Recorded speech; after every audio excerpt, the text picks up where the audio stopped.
Welcome to the British Society of Gastroenterology Trainees Podcast. My name's James Kennedy, and I'm a gastroenterology trainee in the Thames Valley. Today's guest is Dr. Phil Smith. Phil is a consultant gastroenterologist at the Royal Liverpool Hospital with a special interest in IBD, intestinal failure and transition. He trained in gastroenterology in London and was appointed as a consultant in 2018. He is an elected member of the BSG Council and sits on the IBD and Adolescents and Young Persons Committee sections.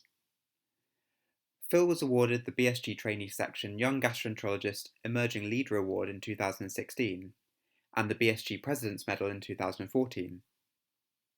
As Digital and Education Editor of Gut, he hosts the BMJ Talk Medicine Gut podcast, and he is also Associate Editor for Frontline Gastroenterology. As if that wasn't enough, he's also an NIHR Research Scholar in the North West Coast Clinical Research Network and Chair of the Mersey Gut Club. Welcome to the podcast, Phil.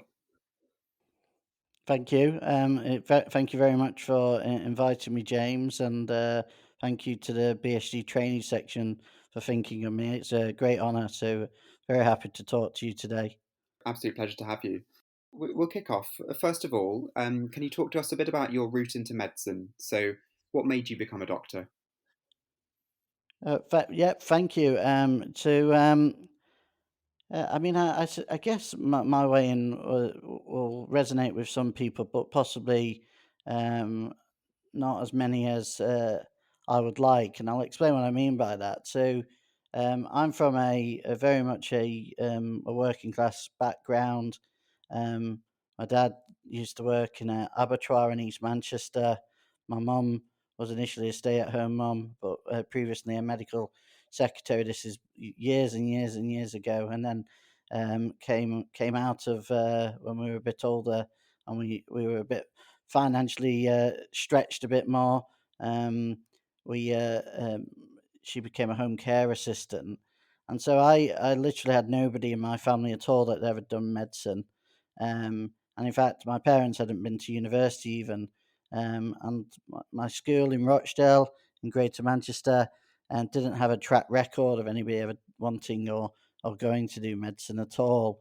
That's St Cuthbert's in Rochdale. It was a nice school, but it was a comprehensive school. And the aspirations weren't massively high, even in the sixth form there. So I guess in a way, my route was triggered by unfortunate events. It was triggered by me becoming unwell myself, being diagnosed with Crohn's disease.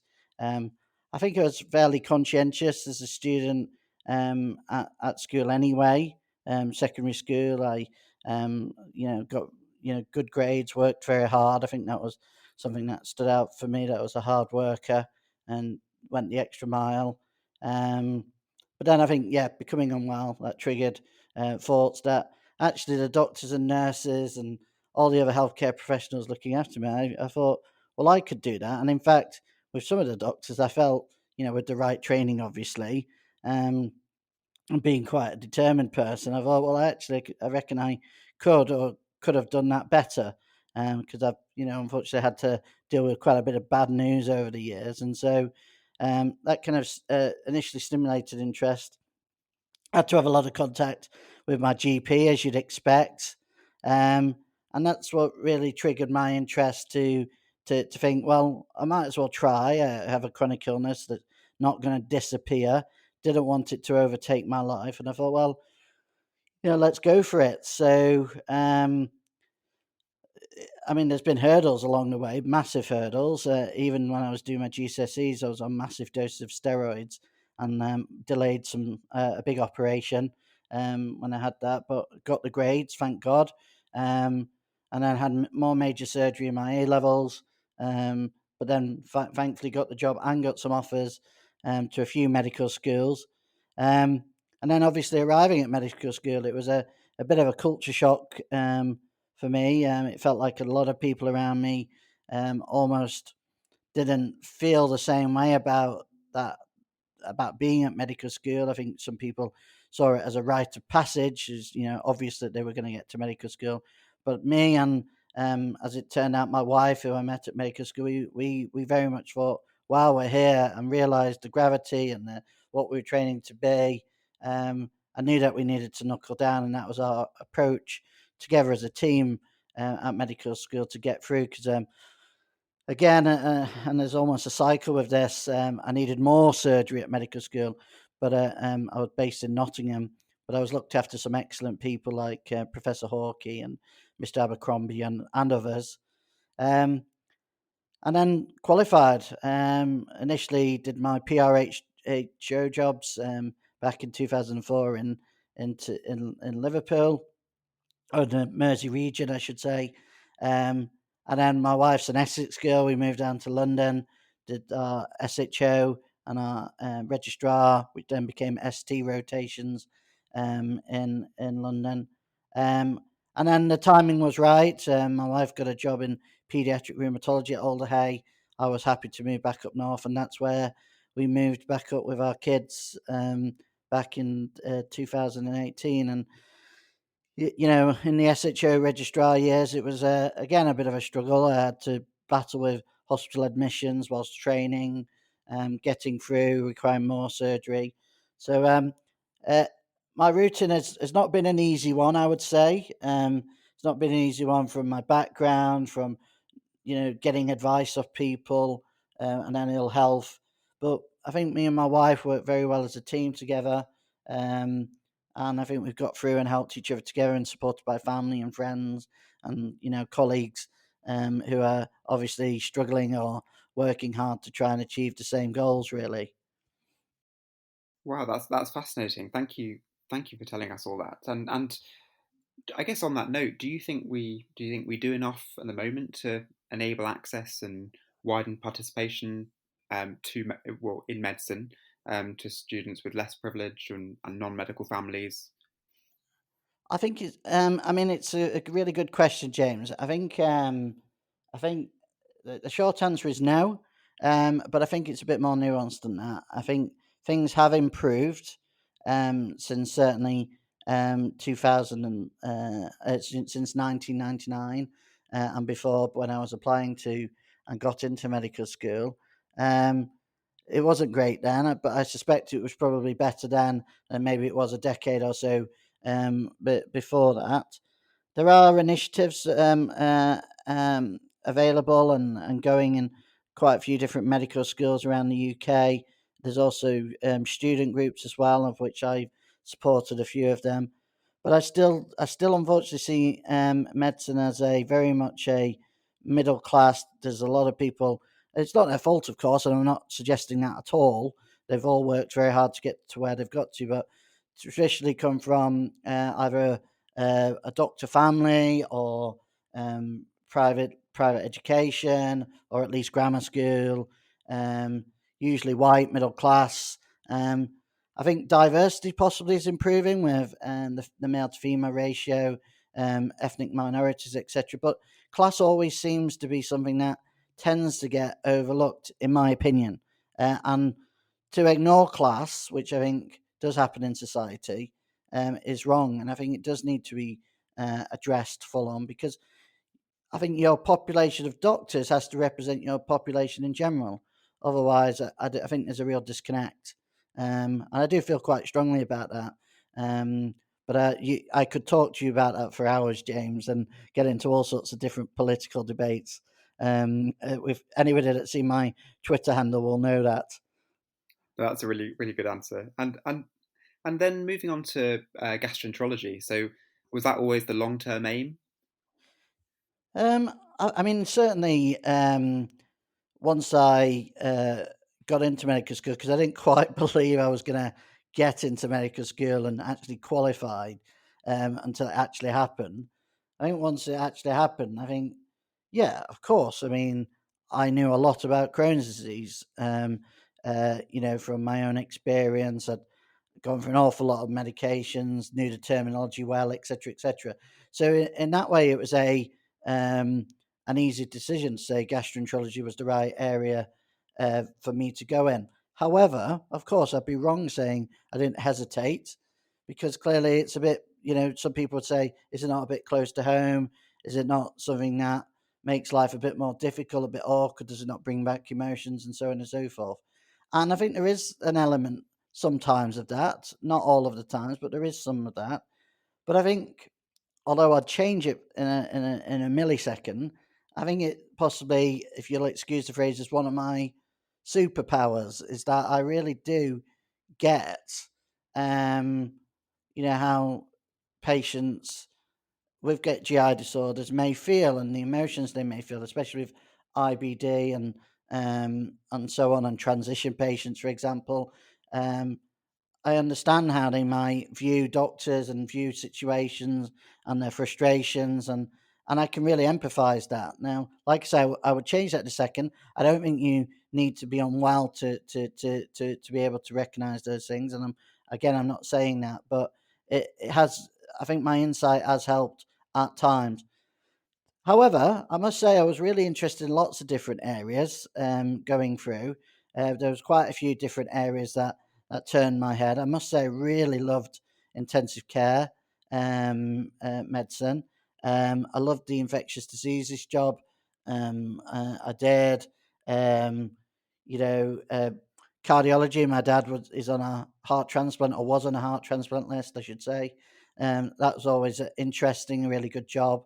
I did a cardiology job, and the registrars were all trying to get me to do that, which is always nice, of course. So, yeah, it wasn't quite as clear cut, but I think ultimately fate decided which direction I was going to head in. And transition is one of your specialist interests, and it's a crucial part of gastroenterology, but not necessarily one that it's not necessarily an area of clinical practice that everyone's familiar with. What would be your top tips for trainees interested in transition? Yeah, I mean it's funny, isn't it? About familiarity and so on. Is that, I mean, 'cause transition isn't exclusive to for for example, inflammatory bowel disease. Yes, that does appear to be the largest patient cohort group, but any pediatric patient with a long-term GI disorder should really be offered transition to support them moving from a setting where their parents help with decision making and really do are the decision makers and the people that remind them to take their medicines or do the things that they do, and so on and so forth, to one where they're meant to self-manage and so on and so forth. Um, so it's odd that people say, "Oh, I'm not interested in transition," or that doesn't relate to me, because it does. I mean, any young person that you see in clinic, could potentially have benefited from that if they've come from pediatric care settings. In terms of tips for trainees that are interested, and is that you know, a lot of centres don't because of the reasons I've just mentioned, don't seem to have embraced transition or necessarily see the benefit or see it as a nice to have thing rather than a must have thing in their service. If you're interested, there will be somebody in your region, no doubt. In our region, in the Merseyside region, it's now me now that I've joined, set up a transition service. Contact your transition person in your region. There may be more than one. See if you could sit in on clinics. If you could even be involved in clinics. There's a lot of work to be done in transition research, audit, QI, and so on and so forth. Get involved in that. I think um, understand or try and understand the perspective and the interactions into play, and the emotions that young people are going through. They're going through a time of great change. Um, there's lots happening in their life, in their education, their sexuality, their literally everything, hormones, everything. They're growing, they're developing, and so on and so forth.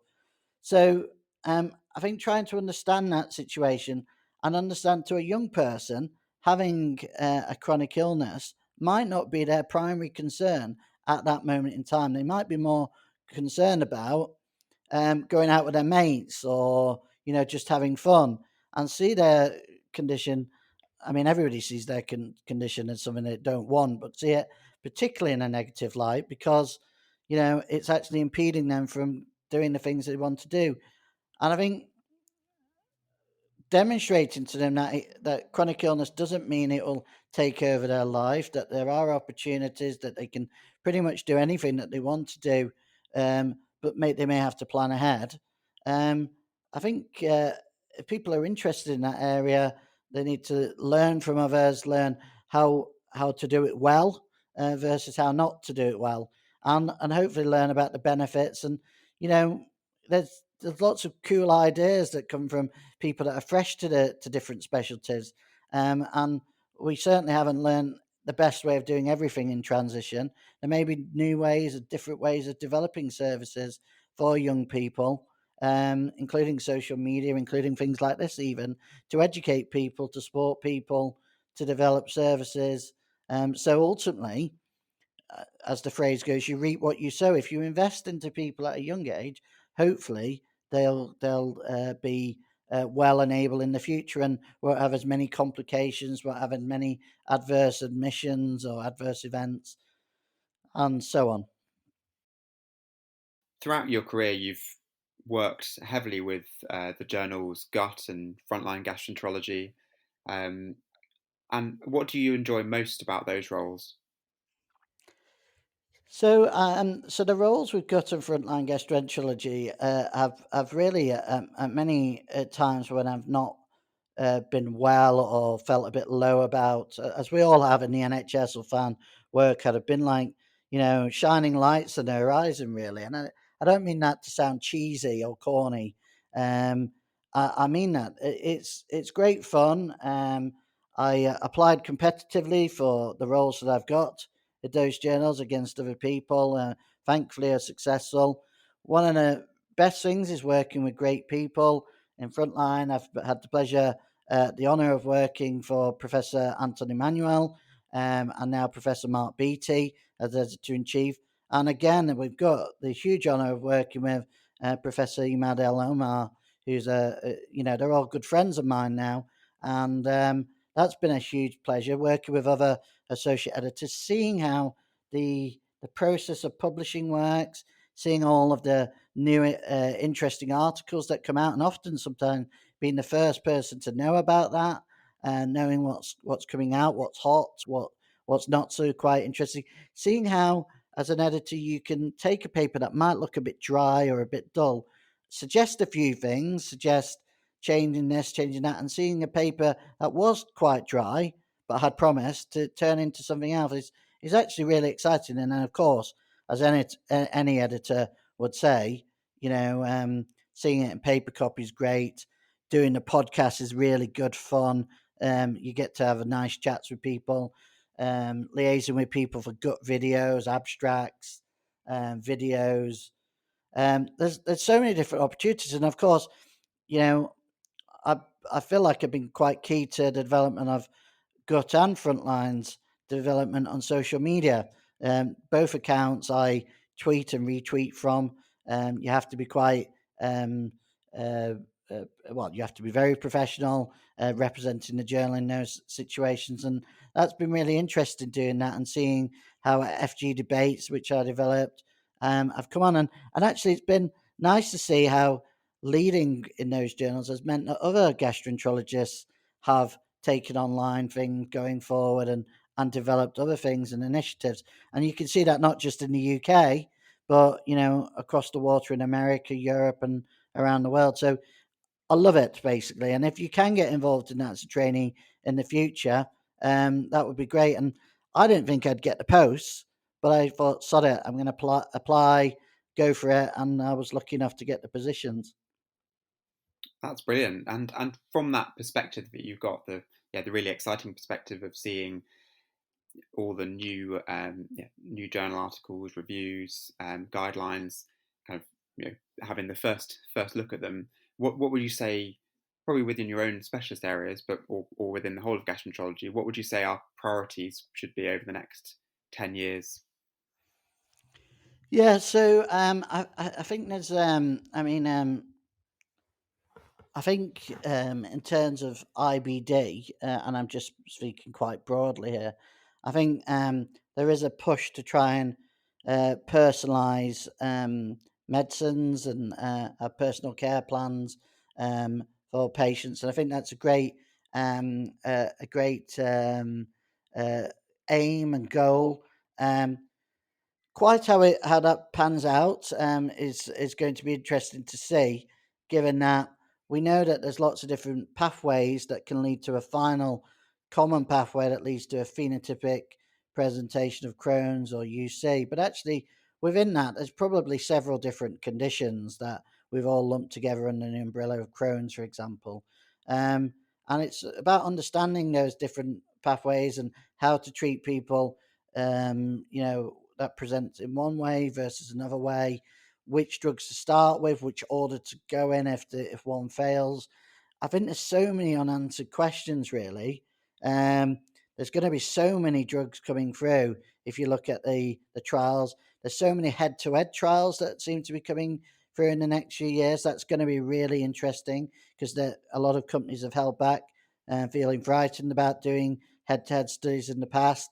So that's going to be really interesting. But I think the aim remains the same to try and improve and optimize personalized care. From my perspective, though, as a patient with Crohn's disease, um, I would like to see more people actually trying to find out uh, the root cause of Crohn's disease, or those conditions, and actually see whether it could be prevented rather than before it develops. See if that is possible. We've got some amazing genetic microbiome studies and epigenetic and you know environmental background studies, or all of these things together. I think if there was a way of avoiding things before they develop, that would be good. See if there's a cure can be found. I think that's still the aim of lots of different charities, and patients want that. But really, there's certain areas that I think could be improved as well. Um, perianal disease care, for example. Um, you know, fatigue, something related to fatigue, the psychological support mechanisms that you get with these conditions. I think all of those need to be really improved and people value them more. In terms of IF, intestinal failure, I think the UK is going to be in a tricky place in the next few years. And I say that honestly, um, because of the massive restructuring that's just happened with the surgical intestinal failure tender that's taken place. Essentially, what's going to happen, unfortunately, as a result of that tendership, is that you're going to have areas of the UK that are allowed to do surgical procedures on IF patients, which are the the patients that most IF specialists want to look after, have been trained to look after, and find most interesting and satisfying to see those patients get better. And there'll be other places where equally trained individuals that are no longer able to look after those patients because of this tender process, which, from my own experience, I can't say I've been massively impressed with. Um, and and unfortunately, the patients or the places that aren't able to look after surgical eye patients may end up looking after patients that are often very challenging, and long stay patients, functional patients, which historically clinicians have found more challenging and difficult and less satisfying or easy to look after with no investment or money. That could ultimately, I hate to sound pessimistic, James, lead to a decline in people wanting to do IF and nutrition. So I'm not sure the strategy, if I was in charge, of course, is the one that I would have followed. And certainly, um, I'm not sure this tender has been processed in the way that is going to satisfy many people in the UK when they look back. So I think there's different challenges. I think there's a very immediate threat and challenge that the UK is going to have to face in IF. IBD, I think, is in a better situation, but there are clearly different challenges and scale of challenge as well. Exciting times, but also potentially quite difficult ahead. Potentially. It's certainly an intestinal failure. And what's if you can name one, what's your proudest achievement to date? Um, so my actual proudest achievement, it isn't related to work at all, if I'm allowed to say that, Yeah, James. absolutely. Yes. Yeah. Yeah. Yeah, proudest achievement is getting my wife to say yes to marry me. So that again sounds very cheesy, that, but actually she's been the biggest influence of my life for 21 years, because that's how long we've been together. And of course, that's us on to have three beautiful children, Genevieve, Gabrielle, and Celeste. Which I can't say I'm not. I'm one of these doting dads that's very proud and can't believe, particularly I helped produce such cheeky monkeys. So um, that's my proudest achievement. In terms of work, there's been lots of things that I feel proud about. I don't think me coming from my background ever imagined to be asked to do things, like this, or be on guidelines, or to talk nationally or internationally. You know, yeah, I mean it's been quite a ride. I mean it's been quite a ride, and hopefully there's a few more rides to go. And I don't know who gave you the 25th hour in the day to do all that you do, but when you're not, when you're not working, what do you do to keep yourself sane? How do you spend your downtime? Well, it's a good question. Um, um, sanity. I'm not sure everybody would argue that I have remained sane. Not least my wife and my family. Um, no, clearly I'm like everybody else. I've got lots of different things that I love. I have to say this very quietly as I work in Liverpool, but one of them is Manchester United, and I'm a big United supporter. So it's been a struggle moving to Liverpool the last few years. Just as I moved, they started winning cups in the Premier League, so that's been a struggle, I can tell you. But that's my team, and um, I love swimming. I can't say there's any sport I enjoy more than swimming. I was a really good swimmer when I was younger, and I haven't lost that love for that. It's such a nice feeling and enjoyable. My kids love it as well. My wife's not quite as keen, but is learning to love it, hopefully.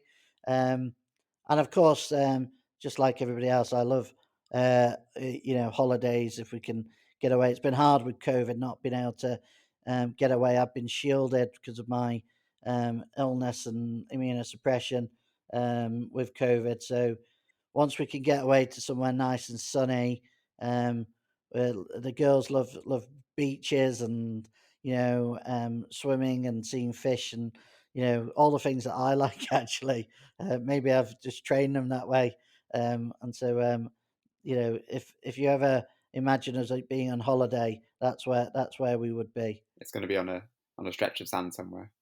Yeah, yeah, yeah. And to leave off, if you had to pass on one piece of advice for an early career gastroenterology trainee or someone considering applying for a training post in gastroenterology, what would it be? Yeah, I mean it's a great question, and you'd think I would have um, all of the answers. The truth is that I don't, but I can only speak from very personal experience. So the first thing I would say very loudly is that despite everything that people train you to be about, pushing yourself, achievements, and I'm the worst person for suggesting about always challenging yourself and doing things. The reality is that it is only a job. And when push comes to shove, bad things, unfortunate things, sad things happen in your life. Um, you know, the most important things are the people that love you, your family, your friends, and so on and so forth. And I think that sometimes gets lost in the kind of bubble that medicine lives in. It doesn't just apply to gastroenterology, of course. So remember that you have to look after yourself, you have to look after others. I'm not saying that I've always done that perfectly. I definitely haven't, but that would be my main initial piece of advice.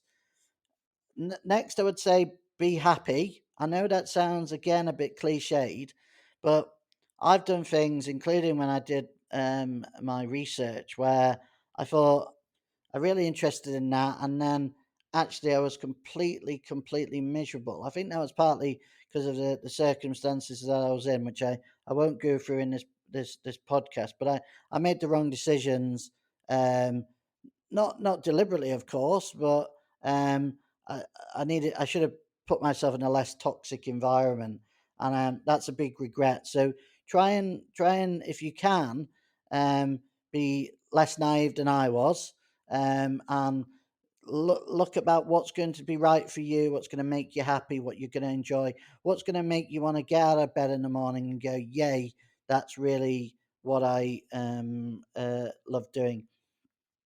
Slightly contradictory to the previous two things. The other thing I'd say is that a lot of reasons that I think people don't go for things that they actually really do like is because the little person inside their head says, "Oh, I'm not good enough.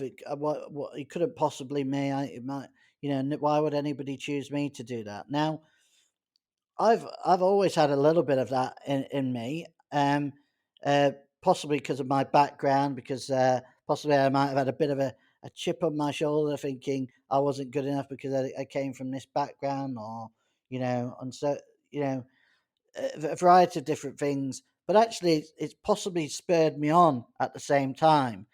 And what I would say to people is that if you really want to do something that's really interesting, you really want to go for it, go for it. The worst that can happen is that they say no, or you don't get it, and then you could potentially apply again, or readjust and think of something you could do in the interim period, and then reapply. If opportunities come your way, provided you are balancing your work and your life, go for it, because there's nothing like regret. So long as it makes you happy, don't do things that make you sad, make you angry, that's going to make you want to kick the cat when you go home. You need to find, keep, the NHS is a tough place. Do things that are going to sustain you, that you're going to enjoy, that are going to give you a sense of fulfillment. And provided you do that, I think you're on to a winner, really. The final thing is, the NHS is a really, really tough place. I've said that several times. There are times where you feel the system is set against you, and I think that's fair to say that trainees can sometimes definitely feel like that. Um, uh, you have to really look after each other. I've been fortunate; I've had some good friends and colleagues. Obviously, my wife works in the NHS as well, who have helped support me, and I've tried to help them at times of difficulty as well. People must help each other and support each other, because if you don't, as a team, talk about the royal team, the global team, if we all fall apart and dissipate, then we're not stronger, we're weaker as a result of that. So s- you know as Jerry Springer used to say, you've got to take care of yourself and each other. Well, Phil, thank you so much for joining us today. It's my absolute pleasure. It's a great honour to be asked. I was the BSG Training Section Chair a number of years ago. I think you guys are doing a fantastic job. It's great to say. Very proud that the trainings are just getting better and better each year. So well done to you all. Thank you for listening to the British Society of Gastroenterology Trainees Podcast. Please do listen to our other episodes available at www.bsg.org.uk/trainee-podcast on SoundCloud, Spotify, iTunes and Pocket Casts. And don't forget to give us a rating and leave a review wherever you listen.